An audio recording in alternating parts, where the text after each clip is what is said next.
Hello, I'm Severn Suzuki speaking for ECHO, the Environmental Children's Organization. We're a group of 12 and 13-year-olds trying to make a difference. Vanessa Suddy, Morgan Geisler, Michelle Quigg, and me. We've raised all the money to come here ourselves, to come 5,000 miles to tell you adults you must change your ways. Coming up here today, I have no hidden agenda. I am fighting for my future. Losing my future is not like losing an election or a few points on the stock market. I am here to speak for all generations to come. I am here to speak on behalf of the starving children around the world whose cries go unheard. I am here to speak for the countless animals dying across this planet because they have nowhere left to go.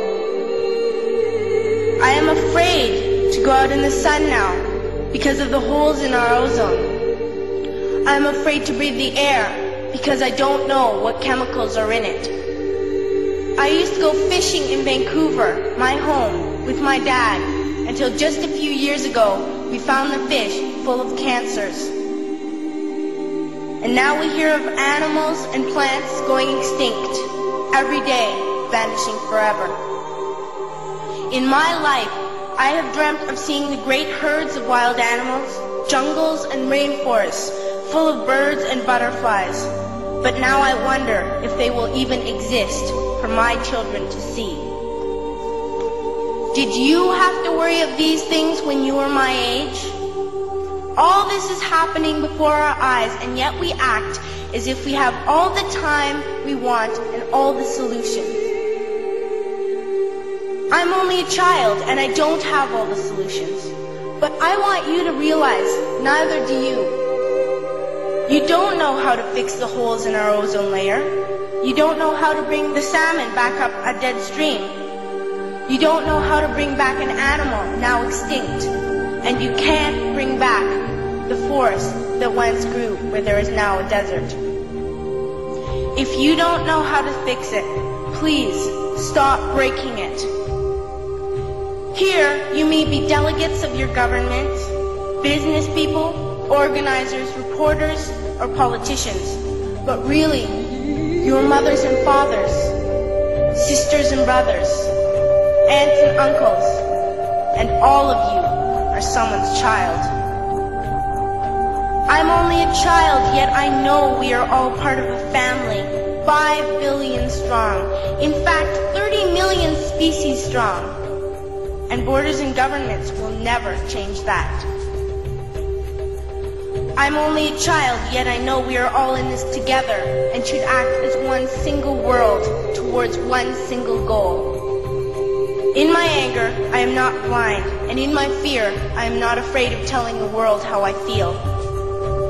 In my country, we make so much waste. We buy and throw away, and yet northern countries will not share with the needy. Even when we have more than enough, we are afraid to share. We are afraid to let go of some of our wealth.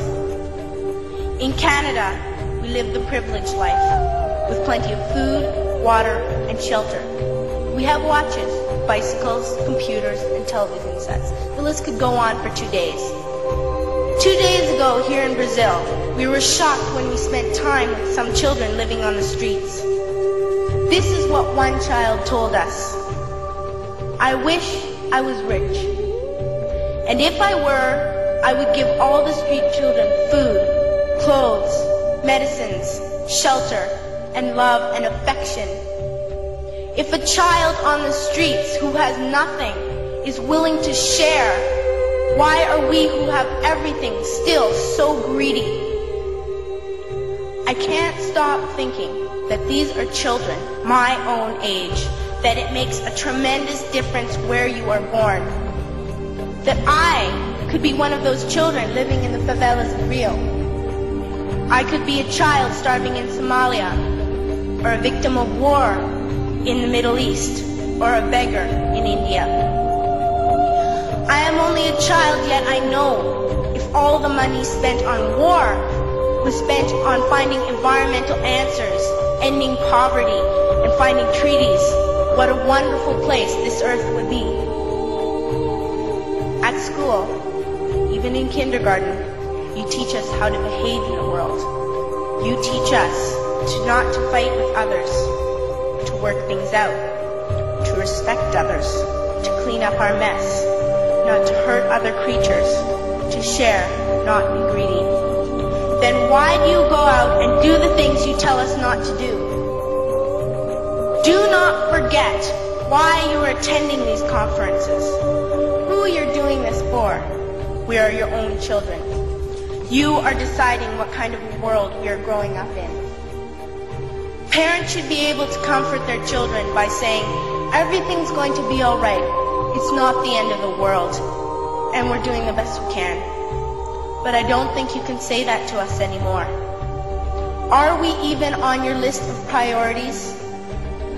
My dad always says, you are what you do, not what you say. Well, what you do makes me cry at night. You grown-ups say you love us, but I challenge you, please, make your actions reflect your words. Thank you.